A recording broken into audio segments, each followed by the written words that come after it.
Coming to you from deep inside the bowels of a great big empty. Get ready for another episode of The Home Defense Show with Skip Coryell. And that was Golden Glenn, the official announcer of the Home Defense Show, and I'm your host, Skip Coryell, author of 22 books, Marine Corps veteran, founder of the Second Amendment March, proud father of 7, grandfather to 19 and counting, and as a special bonus, I'm also madly in love with my own wife. My priorities in life are God, family, and country, in that order, and I hereby promise to never compromise in my convictions. I may go broke, but I'll never go woke. And joining me today, I wonder if anyone can guess. Yeah, oh, there's the laugh. There's the laugh. My faithful co-host, adoring wife. If You know- giggly. It's really important to me that you're faithful. Oh. It really, really is. Thanks. It's important to me that you're faithful too. Well, so this is- it is a two-way street. I know. Well, this is my third marriage, right? And it's like the first two weren't very faithful. Well, this is my second one. Well, Similar problems. Well, but I knew going in that it was till death do us part. Yep. Sickness Yep. and in health, That's what richer or poorer. And we've been poorer, and we've been sick too. We've had enough to at other times, so Oh, it yeah. kinda- it does kind of go up and down, but Yes, it does. But I was going to let you choose the topic to start out with. you were. Yeah, I was. I was going to surprise you, but I already know what you're thinking about right now. That's unlikely. What do you mean that's unlikely? You're thinking about how proud you are of your husband because he is such an awesome deer hunter. They went out and he shot another deer last night, and we have 4 deer in the freezer. And you're thinking, I am so fortunate to be with this man. Yeah, you've nailed it. Absolutely. That's exactly what you were thinking? Lying is a sin. You know that, right? But it's okay to edit a little. Edit. Okay. So you edited your thoughts. It was more to match interesting than mine. what I was thinking about, actually.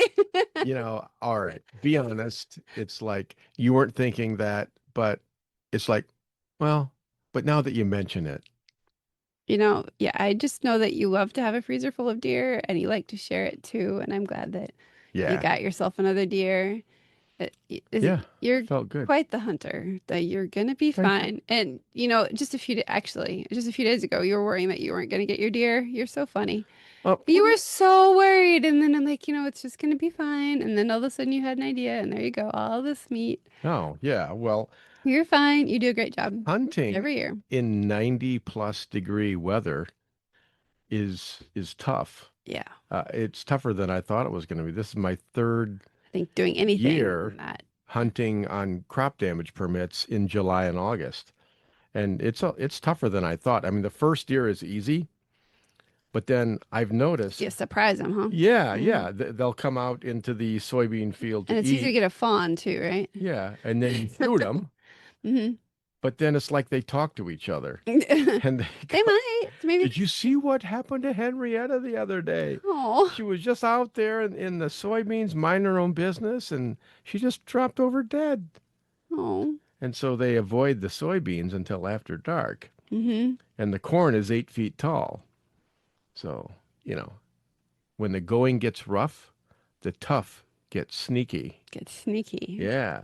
So, yeah, I had to pull out all the stops, put my superior intellect to work. Okay. That's good. That's good. You have incredible restraint. Anyone else's wife would be all over a softball like that. Obviously, I'm lucky to have you. Well, I'm lucky to have you too. All right, Thanks Sarah, for the venison. you are so. We like it that you I have do it all for you. I do it all for you.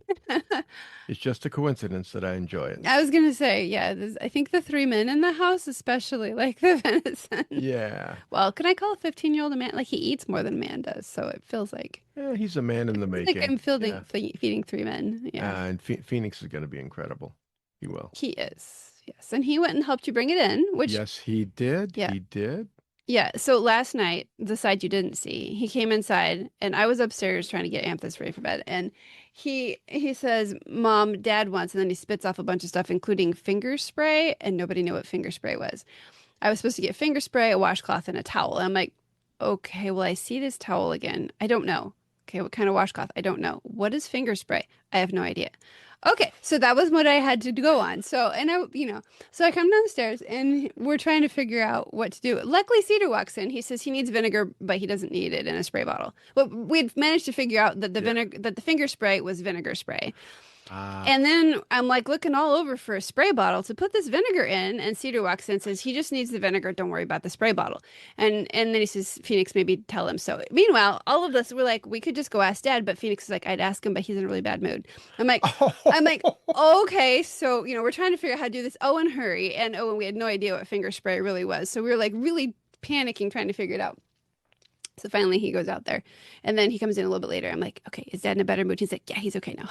It wasn't until later. It was okay before. It wasn't until later I found out it had something to do with the way he was pulling the wagon. He went the wrong way down the trail and you were upset about that. I don't know. Anyways, I'm like putting two and two together. I'm like, okay, so he was upset about that and then just stressed about whatever. Yeah. But anyway, so we figured out what your finger spray was, such a bottle of vinegar. People think that when I get mad, I stay mad. You do the same thing.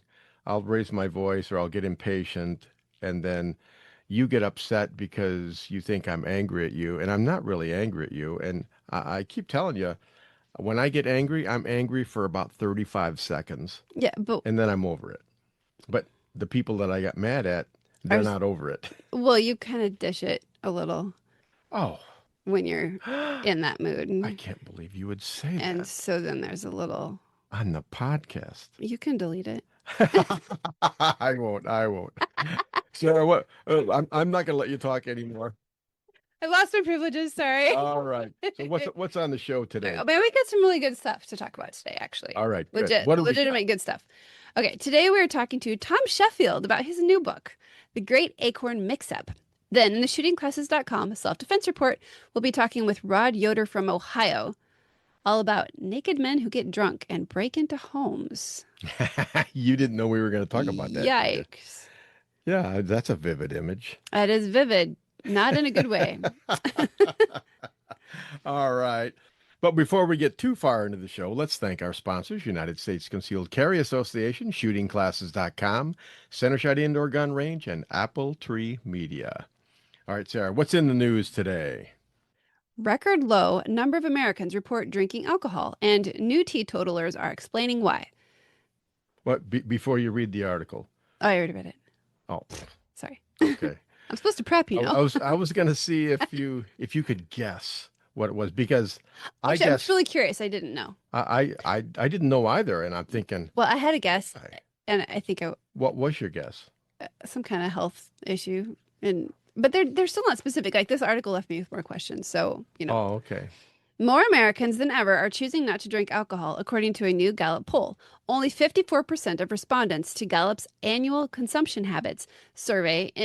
I didn't even know they had something like that. Yeah.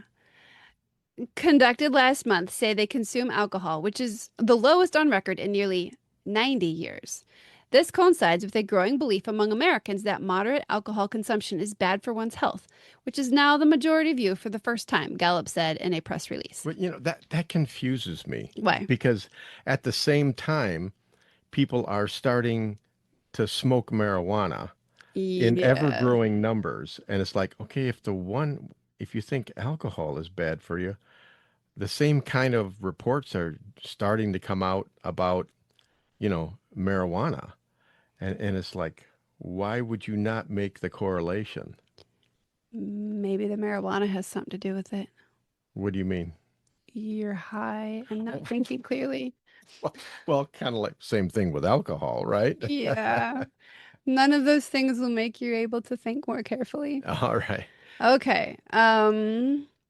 See, I always thought it was a little bit good for you, like in some ways, especially like red wine. I'd always been told was good for your heart Well, and there's that one verse in the Bible, right? being good for your stomach. Yeah, a little wine for your stomach's sake. I mean, you're not supposed to be like drinking huge quantities of it. That's Well, that was in the not very smart. Mediterranean like 2,000 years ago. Just a little. And I think they watered it down.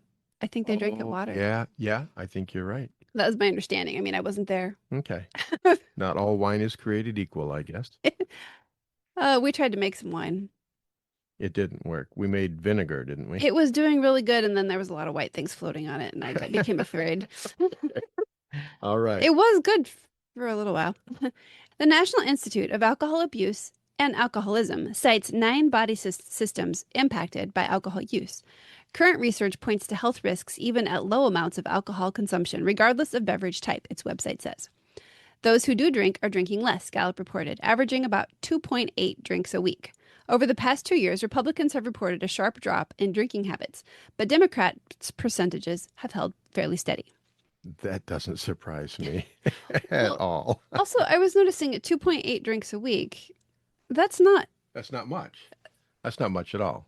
well, if you're a regular Every drinker, but I you mean, have a if, drink every other day. yeah, but I mean, I don't know. I'm not a big drinker, obviously, but like 2.8 drinks a week, if I was drinking that much, I mean, that's sufficient, right? If you're having treats, even ice cream that often, Yeah. if you're treating it like a treat, that's pretty generous with yourself to have that many treats a week, But they're saying they're finding out that And that's a drop. So I'm like, yeah, that's a good, healthy drop. That seems like a good yeah, amount. I would That's think so. I mean, there's a a little reason bit, they call it stupid juice, right? just a little bit. Yeah, it's like half a drink a day or whatever. Yeah. The highest number of Americans who reported drinking alcohol at 68 to 71% were all recorded between 1974 and 1981, Gallup said. Okay, did you follow that? That was a lot of numbers in that Yeah. sentence. Yeah. So from 1974 to 1981, that was the peak Three alcohol drinking quarters in of the America. people were drinking. A little less than. Hmm.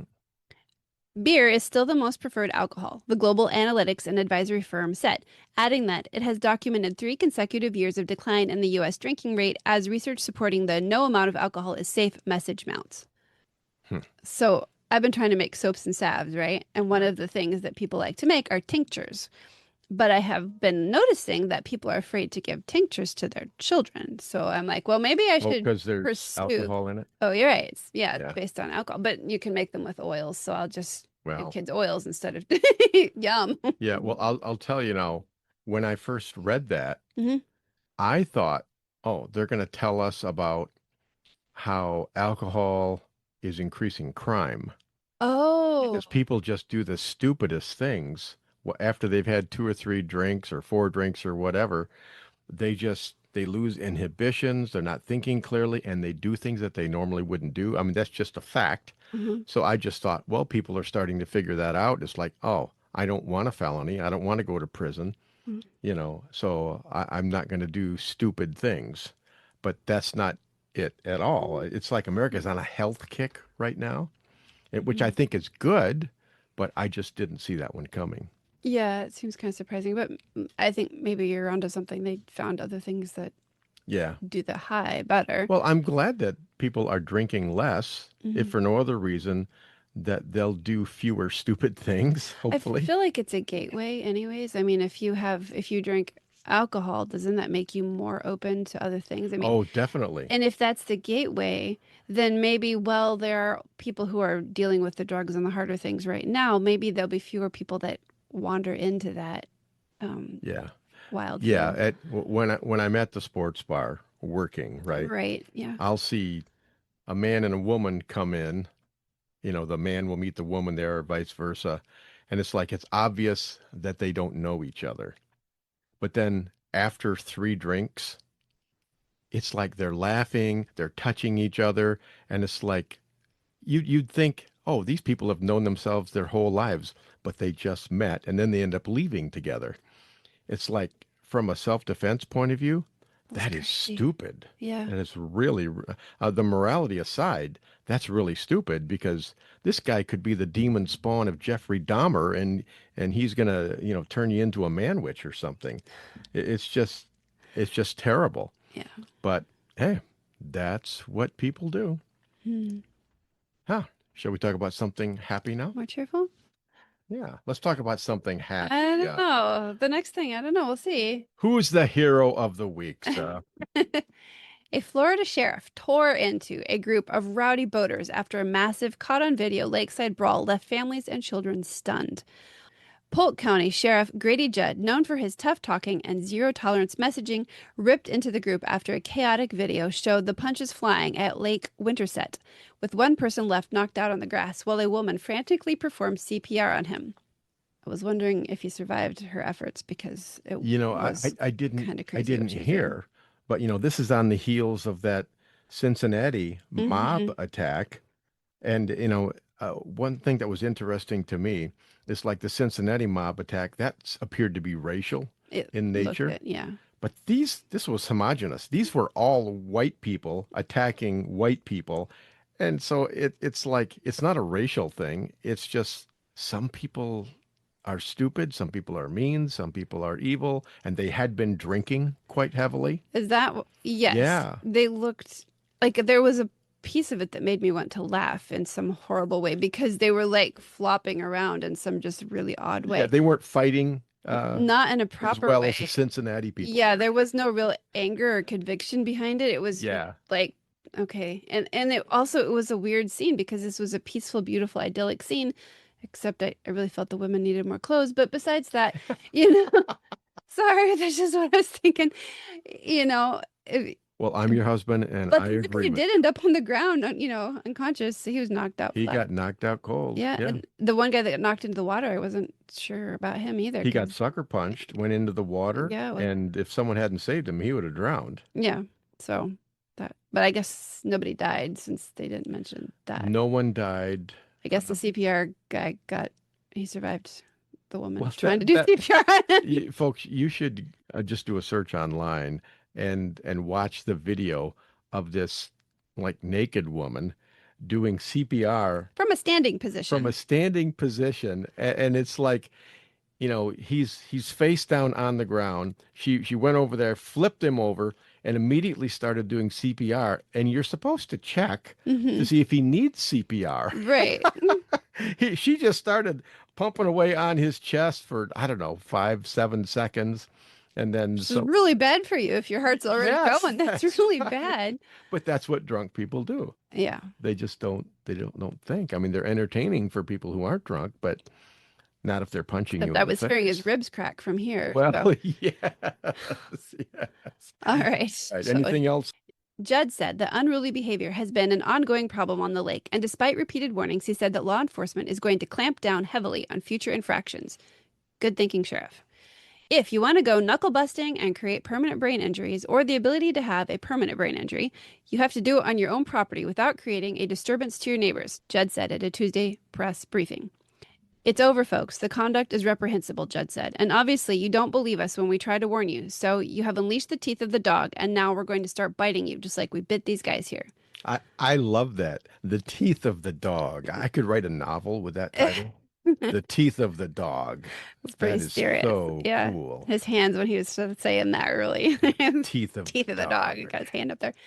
All 8 arrested are in their late teens or early 20s, except for Richard Carden, who is 40 years old, Judd said. They all face charges for rioting, affray, trespassing, and disorderly conduct, according to the sheriff's office. Judd said the people arrested were part of 2 groups that used to be friends. The group clashed on the water over the weekend and started yelling at each other before it escalated into a physical fight on shore.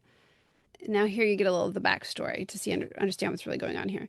Judd said that boaters are constantly violating trespassing laws in the area despite clear signs on properties.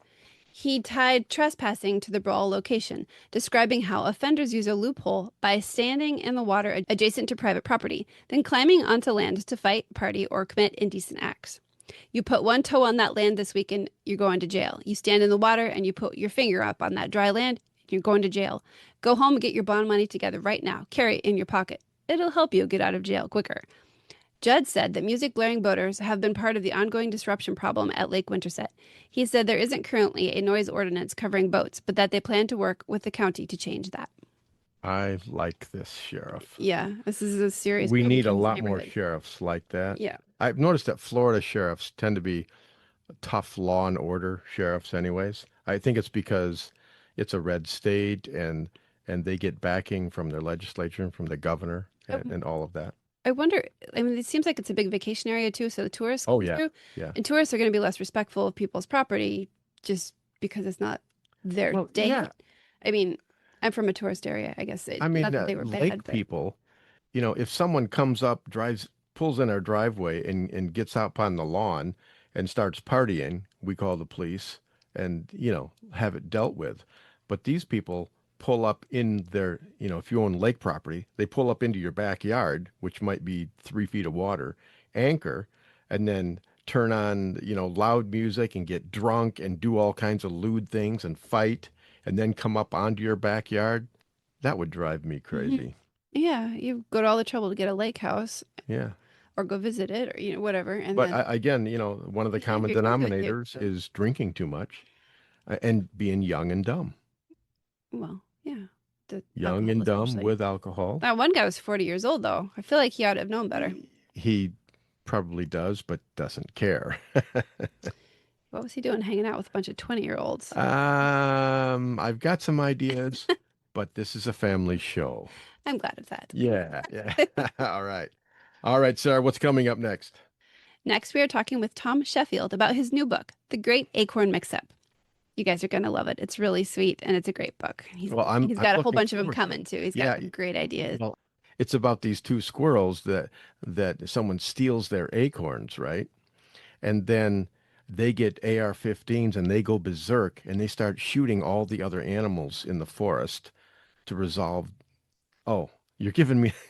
Okay, that's not what it is, folks, all right? But if I wrote the story, there would be guns, but I think his story is probably better than mine, but especially for small children. You'll find out. Sorry, I didn't mean to interrupt. I couldn't help myself.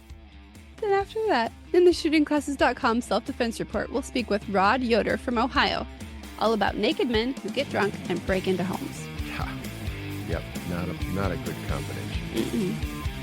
All right, folks, but in the meantime, God bless and stay safe, because we will be right back. Firearms training should be easy.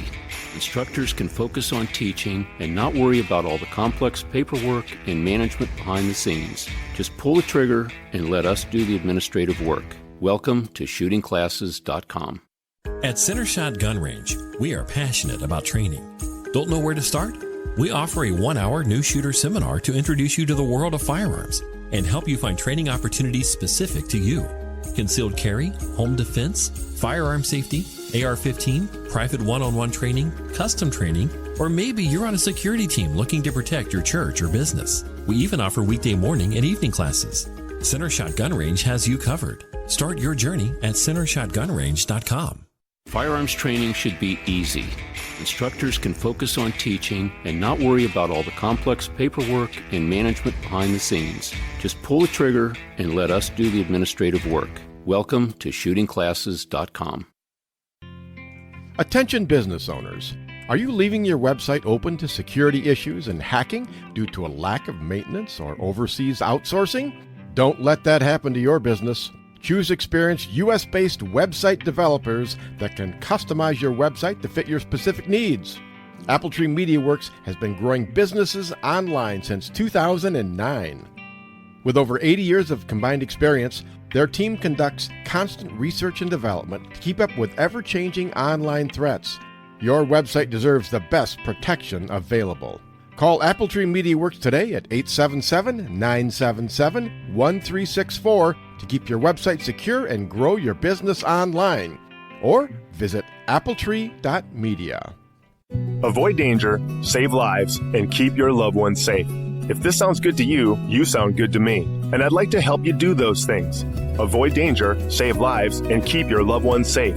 If you're looking for more excitement in your life, we have nothing to offer you. But if you are a thoughtful, responsible, nonviolent man or woman, we'd love to teach you what to do if something crazy happens. More importantly, we'd like to teach you what not to do. We currently have over 500,000 members. They are doctors and single moms and firemen and grandmothers and veterans and Democrats and Republicans and members of every faith. But the one thing they all have in common is that they know exactly what to do if something crazy happens. When you're with one of our members, you are safe.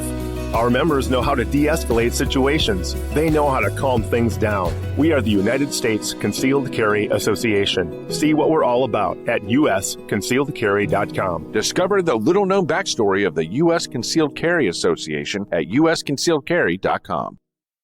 In today's world, safety and preparedness are more important than ever.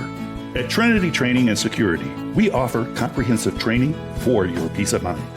Whether you're obtaining your concealed pistol license, mastering CPR and first aid, or engaging in scenario-based training, we've got you covered. We look forward to working with you in one of our classes or bringing the class to your church, school, or business. Need security for an event? Protecting your assets? Our team provides private security, close protection, media crew escorts, high security terminations, and more. Always with discretion and professionalism. With Trinity, safety is more than a service. It's a commitment.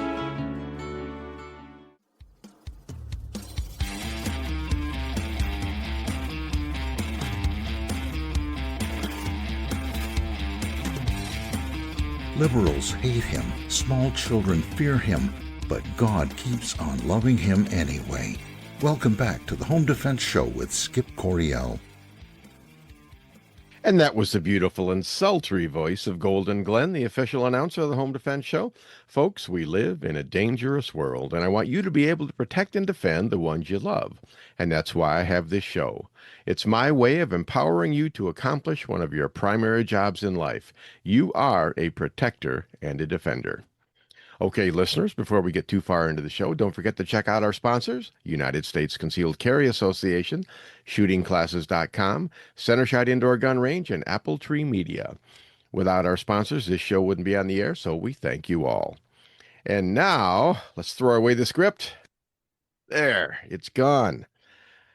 Tom Sheffield, a brand spanking new author, a children's author, and man, he has just written a fantastic book called The Great Acorn Mix-Up. Tom Sheffield from Mississippi, welcome to the Home Defense Show.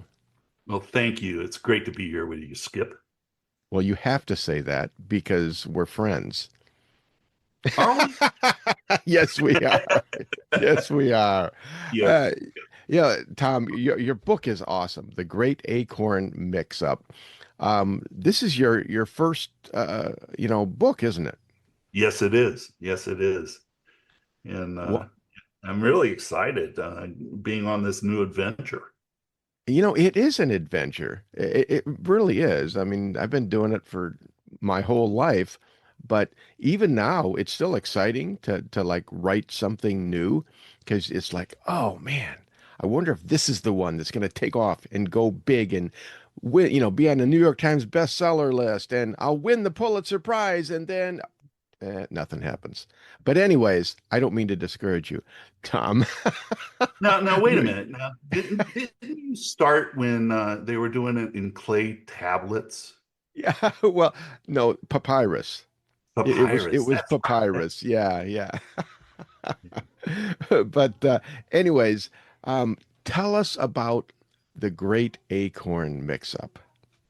Well, let me give you a little more background. So, Elise, my wife and I, we moved from South Florida to Mississippi, Diamond Head specifically, to get closer to our daughter who lives in Slidell, Louisiana, because we were hoping that, she would start having grandbabies. And my wife and my sister-in-law and I were sitting on the screen porch in the back of our house and watching the birds and the squirrels just having their way. And my sister-in-law looked at me and goes, "You ought to write a book." And this was about a month after our daughter announced that she was expecting her first child, our first grandchild. And I thought, yeah, I could do that. And I just, for the next couple of weeks, I got my coffee and got back on the back porch, and I just watched these animals and how they got along and everything. And I thought about the world that we were living in and how I wanted it to be a better place for what I now know, my grandson. And so I started thinking about what could I do to maybe try to influence his life. And so I started writing these books, Backyard Tales, Lessons from the Fence Post, and tried to put an easy to read with some simple characters that's fun about specific lessons to really make better citizens of a future generation. Yeah, that's important. I mean, that's what it's all about. If everyone was as serious about raising children and grandchildren as you are, this world would be a much, much better place. So I'm glad that you're doing that. And after reading your book, it's obvious that you are teaching good, solid values. I mean, and I mean, you could be, whatever religion, but good, solid values. It's across the board. I mean, these are books for like everybody. So Yeah, yeah. it's And great. that was one of the things that was really important to me. I mean, I am a spiritual person. I was raised Southern Baptist. My mother was very, very strict, and we went to church every Sunday and Wednesdays for the dinners and in service. And even when I married my wife, who's Catholic, my kids were raised Catholic. I attempted to convert, and I had to write what I called War and Peace uh, to try to convert. And I was well into writing my first novel, and my computer crashed. Oh, And I took it as a message from God saying, I didn't need to convert, that I just needed to be present and aware and follow, the teachings and do what I could. And that's the way I've lived my life. well, I was raised a Northern Baptist. And I think the difference between Northern Baptist and Southern Baptist is primarily geography, because the potluck dinners. I love Yes. the potluck dinners. Yeah. Man, you can gain weight being a Baptist if you're not real careful. But Tom, the plot line for the Great Acorn Mix-Up. Tell us about the plot line and some of the characters. The two main characters are the squirrels, um, Nutty and Nibs. And, the squirrels, they sit there and they collect their acorns and go and hide them and everything. And this one day they go to their stash and it's all gone. And oh, they're in a panic and they're accusing everybody of stealing their acorns. Well, you know, it wasn't malicious. I mean, the mama dove, had decided to collect some of it and put it around her nest and whatnot. And the lesson was all about focusing in on sharing and problem solving and working through things. Stop jumping to conclusions. It's all about getting along. We're all different, and that's part of what makes us unique. And we need to be able to stop, take a breath, and work through things. Yeah. All of the characters are based upon the critters in my backyard. The cardinals, my wife believes that a cardinal represents her dad, and a bluebird represents her mom. And so, we see them and it's like, oh, mom and dad are here to check in on us and watch over us. And the blue jay, Jasper the blue jay, he is the security of the backyard. He's the one that sits there and will call, watch it, we got trouble, here comes the cats. It's a world that we can sit there and watch and learn from. Yeah. And everyone can relate to it because everyone has a backyard with Yeah, animals in yeah, yeah. All kinds of animals, different types of animals, just like different people. it. Yeah. And so, that's why, Backyard Tales, Lessons from the fence post where we can sit there and observe what's going on with these different critters and learn from it. I have several other books that are in the works, as you know. And the wild thing is, I sit there and I look at what's going on, not just from the characters in the backyard, but my nieces and nephews. It makes a story idea come out. Mm-hmm. Like Sunday, we went to my niece's house to have my grandnephew or great nephew sit there and critique a book that we're going to be releasing this month, because it's really important to me that I have somebody in that target age group sit there and read it and give me feedback. And so I decided a couple of my nephews were going to be my test audience. Mm-hmm. And it was really interesting to sit there and have him get excited about being part of the team to finish up this book. He sat down in front of us, my wife and I, his mom and dad, and his grandmother, and read the book. Well, he has a younger brother, which is about 3 years old. And Luca, he's a 3-year-old that demands attention. When he's awake, Luca, his mouth continues to go nonstop. And so Gabe's trying to read the book, and he's very patient with Luca.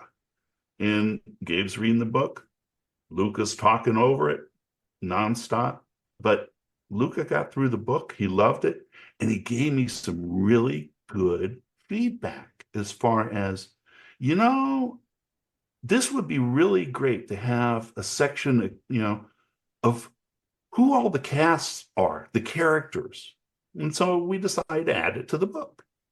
Mm-hmm. And also another thing that was really interesting was he was talking about his summer reading assignments and how it was a little more violent mm-hmm. and not enrichment reading.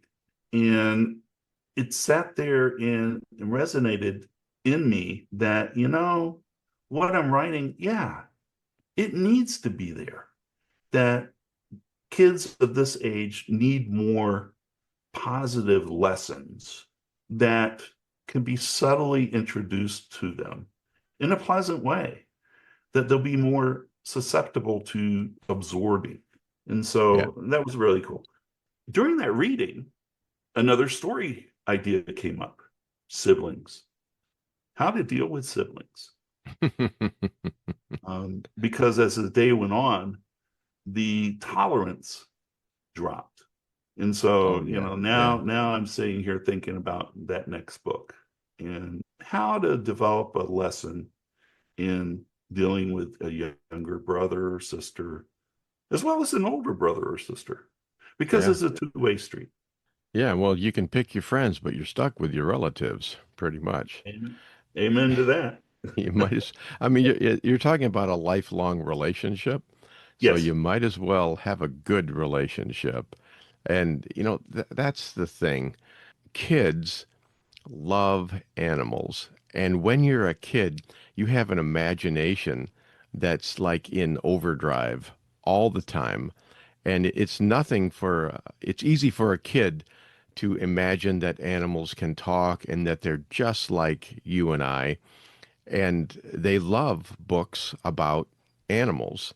And that's what's so great about your books, is because it takes that need and that desire that kids have. Kids want animals to talk. They want to interact with animals and all of that. And so you use that vehicle to teach them good, solid moral values. The golden rule: be kind to one another, be patient with one another. Here on the Home Defense Show, we talk about all kinds of things that, we talk about the far end of the spectrum. Sometimes violence can be a good conflict resolution tool, but it's always the tool of last resort. But if you can raise kids to love each other, be kind to each other, to be patient, we're going to have a lot less violence in our world, and I am all for that because things are getting out of hand out there. Yeah. And we're about the same age. I mean, I didn't get to write with papyrus. But Well, I'm only 27, just so that you know. okay. All right. Well, I guess you're a lot older than I am. Yeah. Okay. Okay. 'Cause I Now, only now feel we're like we're I'm writing 21. fiction now. We're writing fiction here. Yeah, yeah. But I mean, think about the cartoons, the cartoons we grew up with. Today's society thinks that those were violent. Yes. The Roadrunner and Coyote, Elmer Fudd, always hunting the bunny rabbit. Oh, Um, I love Bugs Bunny. Yeah, oh he's great. yeah, yeah. But compare it to the cartoons and the violence today. The Yeah. cartoon and violence today are more realistic. Yes. Whereas the cartoons and the Elmer Fudd, the Bugs Bunny, Roadrunner, those cartoons were clearly fictional, Yeah. were not real to life. Everyone knew it too. Yeah, yeah. Woody Woodpecker, Oh, yeah, yeah. he was always causing trouble. But I mean, there were subtle lessons in there that, unbeknownst to us, we were learning. Yeah. And you know, I mean, I don't think we turned out too bad. I mean, it was trying times when we were growing up. I mean, think about it. The civil rights movement, all of Yeah. that. Yep. But we made it through it, and it was trying times, but it was a wholesome time. The family unit was whole. Yeah. Um, Unlike today, it's the families are struggling. Yeah. It's like depending on the demographic, half of the children out there don't even know their father, and Yeah, that makes it tough growing up. yeah, yeah. And the sibling situation, I was the youngest of three by 11 years, and I was the spoiled brat. My sister used to say she hated me uh, because, yeah, I got sent on dates with her. Um, Yes. but we are so close. And looking back, there was tension, but there was love. And if we didn't have such a tight-knit family, I don't think we would have made it through it and continued to have such a tight-knit relationship even today. And now it's just her and I that are left in the family. It's she's my best friend outside of my wife. Yeah, Um, you better clarify that one. yeah, yeah, definitely. The wife's still sleeping, so Yeah, well, yeah, Tom, I have a similar experience.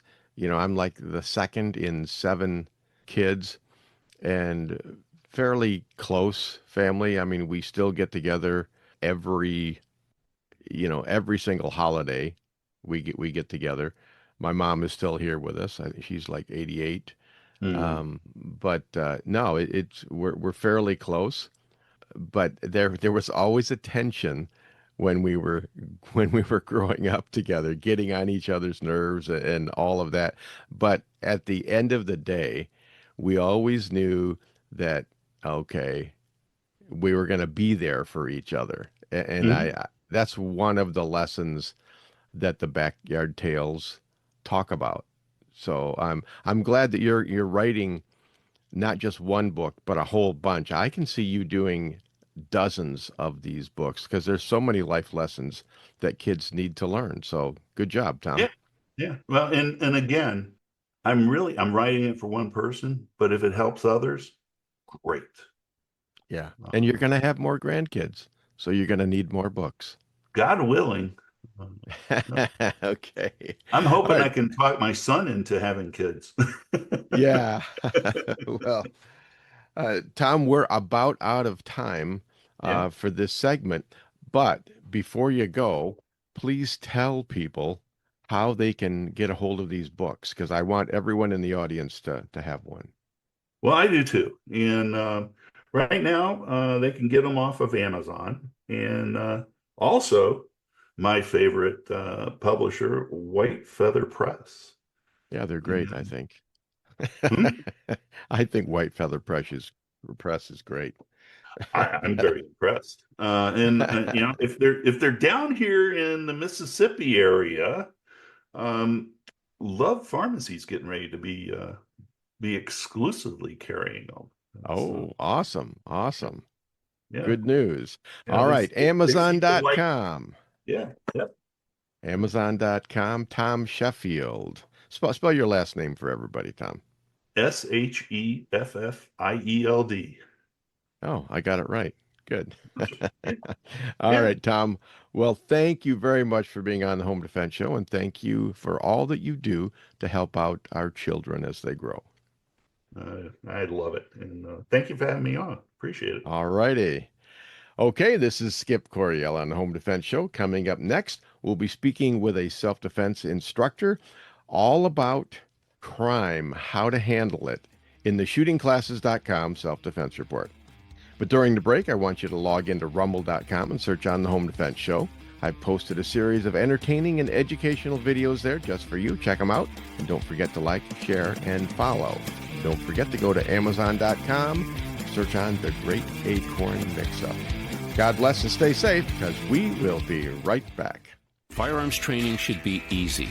Instructors can focus on teaching and not worry about all the complex paperwork and management behind the scenes. Just pull the trigger and let us do the administrative work. Welcome to shootingclasses.com.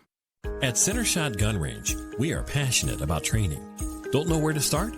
We offer a 1-hour new shooter seminar to introduce you to the world of firearms and help you find training opportunities specific to you.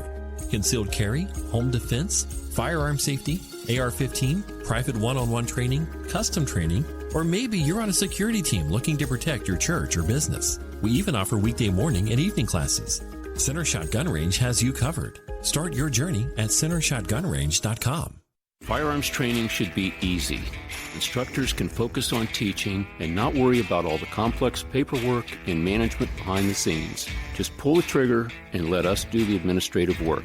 Welcome to shootingclasses.com. Attention business owners. Are you leaving your website open to security issues and hacking due to a lack of maintenance or overseas outsourcing? Don't let that happen to your business. Choose experienced U.S.-based website developers that can customize your website to fit your specific needs. Appletree MediaWorks has been growing businesses online since 2009. With over 80 years of combined experience, their team conducts constant research and development to keep up with ever-changing online threats. Your website deserves the best protection available. Call Appletree MediaWorks today at 877-977-1364 to keep your website secure and grow your business online. Or visit appletree.media. Avoid danger, save lives, and keep your loved ones safe. If this sounds good to you, you sound good to me. And I'd like to help you do those things. Avoid danger, save lives, and keep your loved ones safe. If you're looking for more excitement in your life, we have nothing to offer you. But if you are a thoughtful, responsible, nonviolent man or woman, we'd love to teach you what to do if something crazy happens. More importantly, we'd like to teach you what not to do. We currently have over 500,000 members. They are doctors and single moms and firemen and grandmothers and veterans and Democrats and Republicans and members of every faith. But the one thing they all have in common is that they know exactly what to do if something crazy happens. When you're with one of our members, you are safe. Our members know how to de-escalate situations. They know how to calm things down. We are the United States Concealed Carry Association. See what we're all about at usconcealedcarry.com. Discover the little-known backstory of the U.S. Concealed Carry Association at usconcealedcarry.com.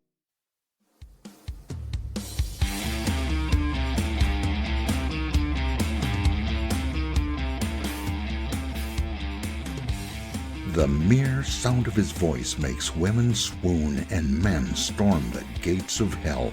Welcome back to the Home Defense Show with Skip Coryell. And that was the beautiful and sultry voice of Golden Glenn, the official announcer of the Home Defense Show, and I'm your host, Skip Coryell. Don't forget to check out our sponsors, United States Concealed Carry Association, shootingclasses.com, Apple Tree Media, and Center Shot Indoor Gun Range for all your training and equipment needs. And now it's time for our weekly self-defense report, sponsored by shootingclasses.com. And today we're speaking with firearms instructor Rod Yoder from the great state of Ohio. Rod, thanks for coming back on the Home Defense Show today. Hey, thank you for having me, Skip. It's good to be back with you. Yeah, I like to talk to you every couple of months because you always have a good analysis and a good perspective. For the sake of our listeners, give us about a 30-second bio here on what you do, Rod. Well, I run McFadden Firearms Academy here. We're in East Ohio, and we do some concealed carry classes, defensive pistol courses. We also do some church security team training, which nowadays seems to be more and more important. And we keep busy. We run about 3 or 4 classes a month with these different classes, so we keep pretty busy with it. Yeah. Well, I've noticed the past 6 months or so, I also do, church safety training. That part of my business has ramped up and at least stayed steady, grown a little bit. So I guess that's encouraging for me. Yeah, it's a shame we have to have that kind of course, but we do. Well, yeah, and the reason it's ramping up is because, well, there's more altercations and shootings and things like that in houses of worship. So it is sad, but hey, you got to do what you got to do. Yep. All right. Well, Rod, we have a rather interesting crime to talk about here. I got this off Fox News, and it says armed dad finds naked drunk intruder throwing toys around daughter's room. And this was in North Dakota. All right. I'll read the article and then get your take on it, okay? Sure.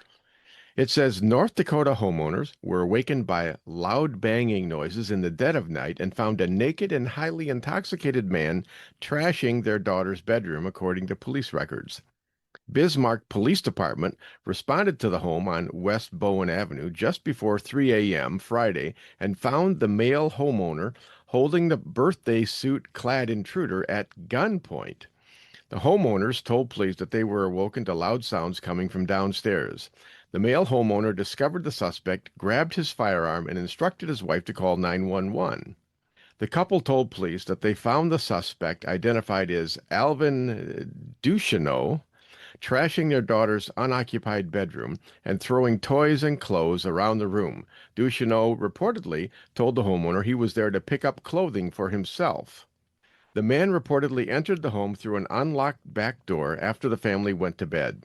The couple said Ducheneau destroyed a shoe rack in their entryway closet and estimated he caused roughly $200 in damages in their daughter's bedroom. The couple said the man may have mistaken their home for a neighbor's house. Police said the man was highly intoxicated. Ducheneau was charged with burglary, night, Class B felony, criminal mischief, willful damage, Class B misdemeanor, and disorderly conduct. Offensive condition, Class B misdemeanor. He was being held in the local jail on a $5,000 bond. His next court date is scheduled for November. He could face up to 10 years in prison on the felony charge. All right. What do you have to say about that, Rod?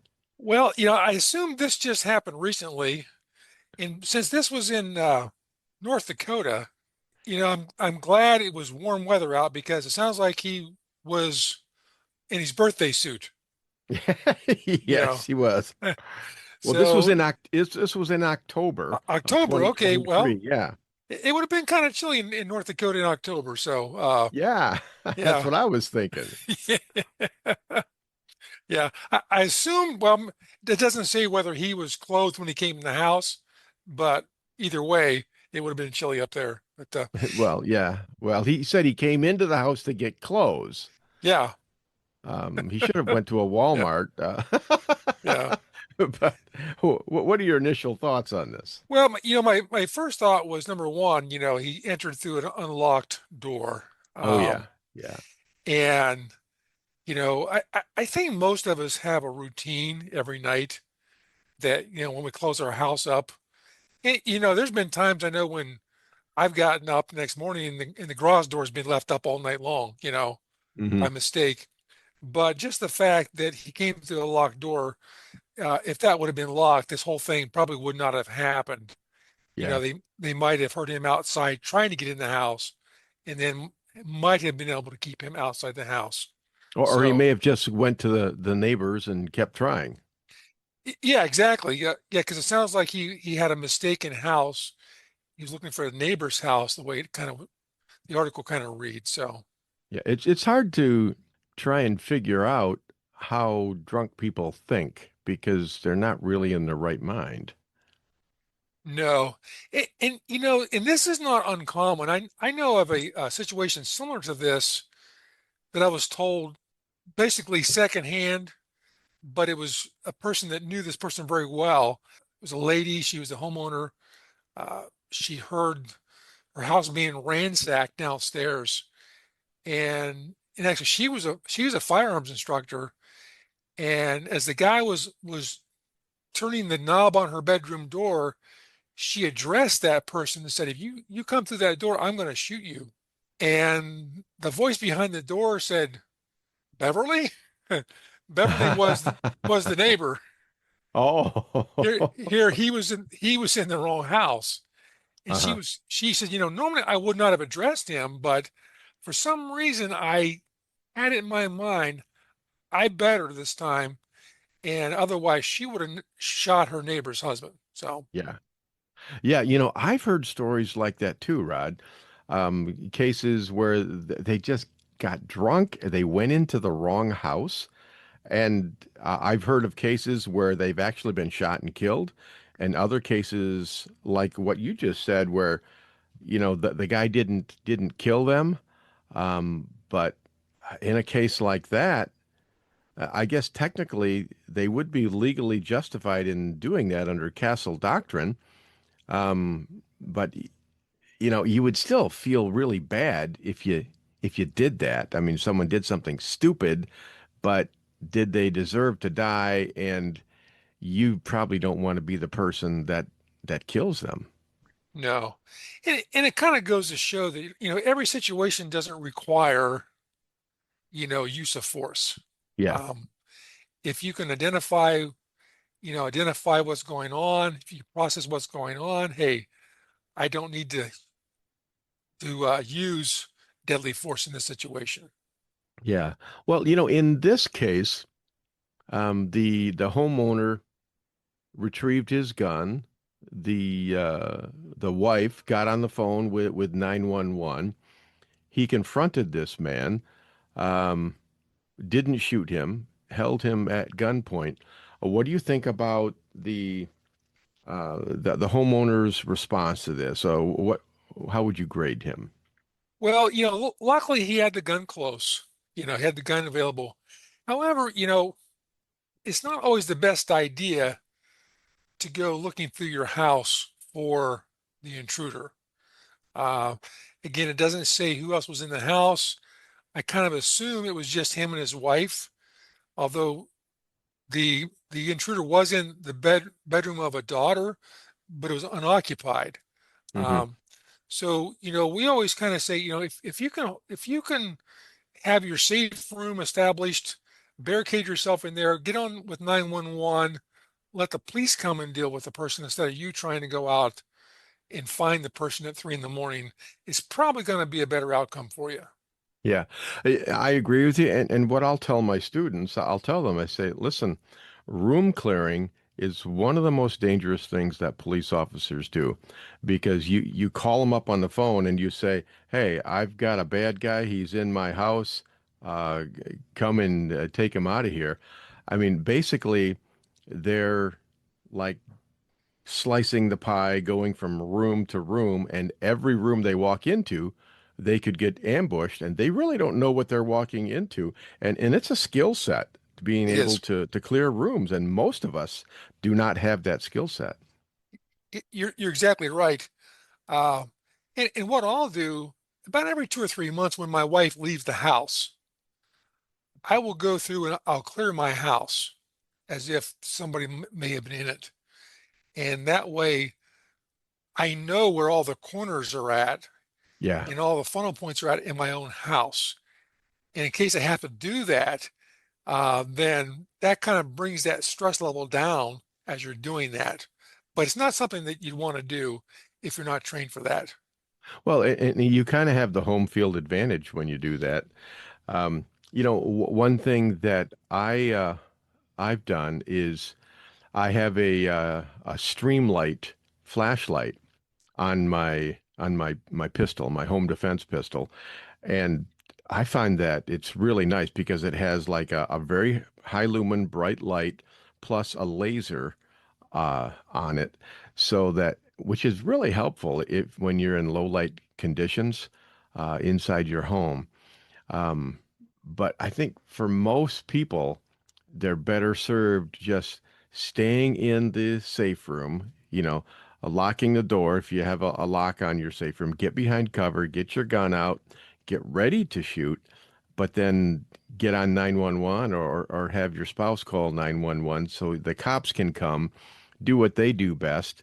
And then, you don't have to face the trauma of having to shoot someone in your own home. But your initial observation was absolutely right. People do not lock their doors at night. I live out in the country in a rural area, and most of the people out here have lived here their whole lives. And because they've never been broken into before, they feel safe. But what we're noticing now is that the country isn't always safe. I mean, it's safer, but it's not totally safe. And so there's no way I would leave my doors unlocked. I mean, even during the day now, we have our doors locked, and this is a quote unquote safe neighborhood. Hmm. But we've had people come in the middle of the day trying to get into our house while we were home. And so I don't know, people, they need to lock their doors. Yeah. We live in a allotment and small town, very safe. There's not a street in our village you cannot walk at 2 in the morning and not feel safe. It's just that kind of almost a Mayberry type feel. Yeah. But we have had some burglaries in our neighborhood from time to time. So we always make sure we have the doors locked even during the day, um, if we're home or even if we're not home. So Yeah. it's Well, a good practice. I think statistically, most home invasions occur during the day from like 10 a.m. to 2 p.m. because they think that you're at work and you won't be home. Sure. Yeah. Yeah. So what would you have people do to enhance their home against burglaries like this? Well, definitely you want to keep your house lit with outdoor lighting, with lights that come on, motion sensors and things like that. And also some kind of security system cameras where you can see your doors, you're outside from possibly your safe room as well. Um, and we have these grasses outside our front door that my wife loves, and I hate them because they get so big. By this time of year, they cover up part of the front yard where you really can't see the front yard. But just keep that kind of stuff, trimmed down so you can see around your house. So you can see the naked man stalking your home. Yeah, yeah, exactly. I'm Yeah, not sure. I want to know somebody's there, but I really don't want to see a naked man yeah. in my yard or in my house or No. whatever. What else would you do? Uh, it, I would make sure all my doors and my windows are secured. You know, we replaced all of our exterior doors about 5 years ago in our house. Our house is about 35, 40 years old now. Hmm. And so they were getting kind of, rickety and they were still good doors, but they just looked like they were old doors. And just the appearance of your doors and your windows could keep someone from trying to get in those doors. Yeah. How do you feel about putting like certain types of signs or stickers or decals around your entrance? That's not a bad idea. Whether you have a security system or not, it's a good idea, I think, because the stats show that people with security alarms get burglarized much less percentage than the ones that don't. So if they see like an ADT sign or wherever it may be in the yard, they're probably going to pick the next house, I think. Yeah. Yeah, that's been my experience too. When you walk up to my front door, you'll see a big decal on the front door that says United States Concealed Carry Association. And then off to the left of that, on a window, is NRA Life Member. And to the right of that, you'll see National Neighborhood Crime Watch sign right there. They're looking for soft targets. And when you send the message that this is a hard target, they tend to go around you. They want to take the path of least resistance, I think. And it's like, yeah, why wouldn't you? That's just kind of common sense. It's human nature. One of their biggest fears, I think, is getting shot by a homeowner. Mm-hmm. Yeah. I think they call your stickers clues. Yeah, yes, that's a clue. But the thing, Rod, is when someone's drunk, it's like that's kind of a wild card because they might not even see the sign or read the sign. They're not thinking clearly from the get-go. So, all those things that you do, if you leave your door unlocked, everything else goes out the window. And man, I bet these people are probably locking their door at night now. I'm sure they are. Yeah. Yeah, it's all about layers, having layers of protection around your property. It really is. Yeah. Yep, absolutely. And I like what you said about cutting down the shrubs, the hedges, things like that, so you can see what's going on. All right. Well, hey, good analysis. It was a good outcome, I think. I don't know how it could have ended any better, except for locking his door in the first place. Yes, no one got hurt, no one got shot, and the guy sounds like he went to jail for a little while. Go to jail for a little while, and then after that, maybe AA, something like that, because he definitely needs help in that regard. Yes. All right. Well, Rod, one more time before we go, tell people how they can get a hold of you. You can get a hold of us at shootingclasses.com/McFadden Firearms. And okay, how do you spell McFadden? McFadden. That's is that a Scottish name? I believe it is, yes. Well, you've lost your accent, Rod. Now that was my wife's her family's maiden name. So I kind of borrowed that name. Yeah. Okay, good enough. All right. Well, Rod, good analysis. I want to thank you very much for being on Home Defense Show, and thanks for holding down the Buckeye State for us. And thank you for having me, Skip. It's been fun. All right, folks, that about wraps it up for this week's show. I've had a good time, and I hope you have too. Please don't forget to thank our sponsors, Center Shot Indoor Gun Range at centershotgunrange.com, shootingclasses.com to help to find the right trainer for your needs, Apple Tree Media for website security, and United States Concealed Carry Association. I've written 20-plus books, and they're all available on Amazon.com in paperback, ebook, and audiobook. This week, check out my devotional book, Sunrise Reflections, Finding Hope in Hard Times. I think you'll like it. And also check out the Home Defense Show videos on rumble.com. And if you want training from me in person, then check out Midwest Tactical Training at shootingclasses.com. Please join us again next week for all your home defense needs.